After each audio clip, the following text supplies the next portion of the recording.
Shalom Aleichem and welcome to Machin Le'ira online smicha. In Hilchos Shabbos Siman Shin Chaf, at the end of Siman Shin Chaf, it talks about a halacha that's really one sif, so it doesn't get so famous, so much interest as many big ones like Bishul and Muktzah, v'chulu v'chulu.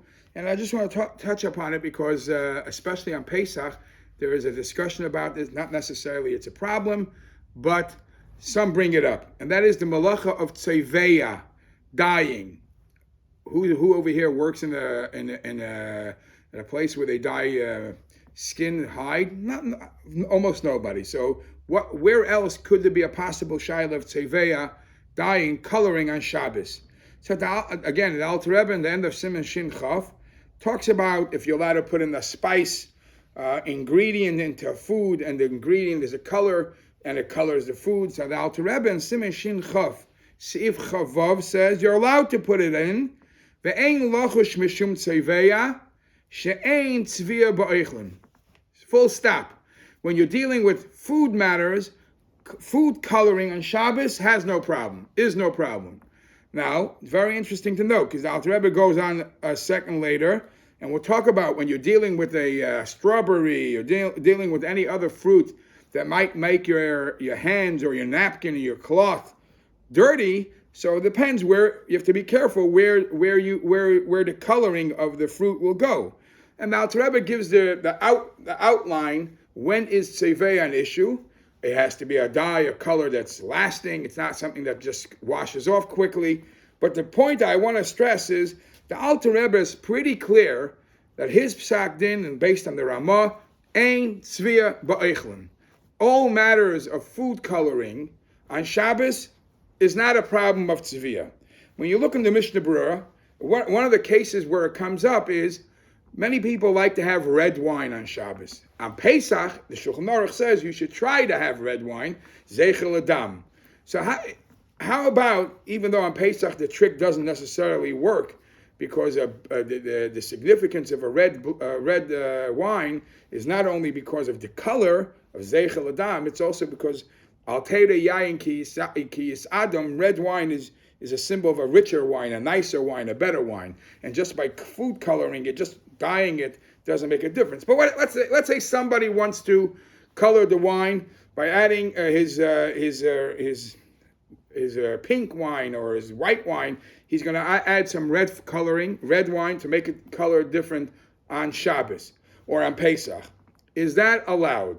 So the Mishnah Berurah writes in, again, Siman Shin Chaf, Sif Nun Vav, that if ain't tzvi'a ba'ochlin, you're allowed to put some red wine into the white wine, even though it's coloring it. But the Mishnah Berurah goes on to say, this is only if you're putting the red wine to add some flavor to. If you're solely putting it in just for the coloring, I would rather not want you to do that.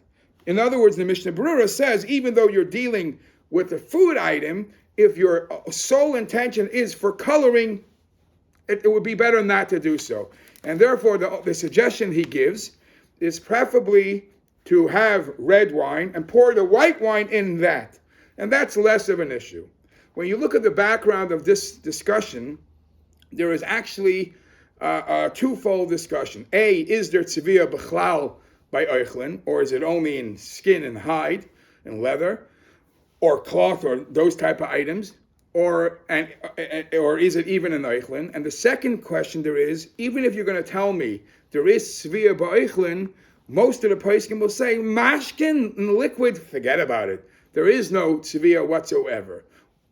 Or maybe there's a way to split ochlin from mashkin. One would be more different than the other, and there's a big discussion. It's a very practical shaila. When you make coffee, when you make tea, the water you're coloring with the color of the coffee, color of the tea. Some go as far as saying making tea with a tea bag on Shabbos, you're actually coloring not only the water, you're coloring the tea bag. That's not ochlin anymore.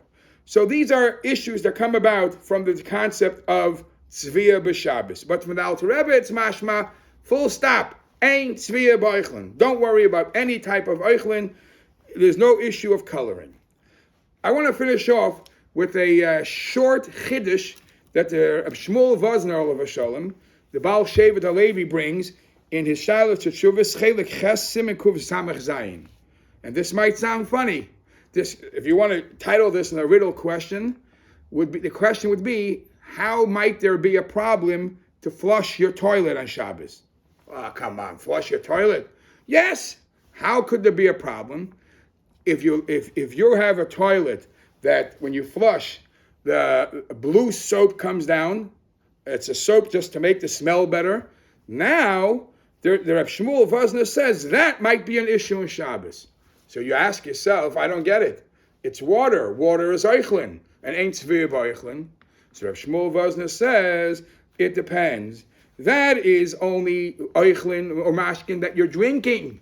If it's Eichlin or Mashkin that you're actually drinking, or it's able to drink, able to eat, then the concept of Tzviah doesn't apply. But this is toilet water. Nobody's eating it. Nobody's drinking it. He paskins that in such a case, the loophole of Ein Tzviah B'Eichlin will not apply, and it might be a big problem.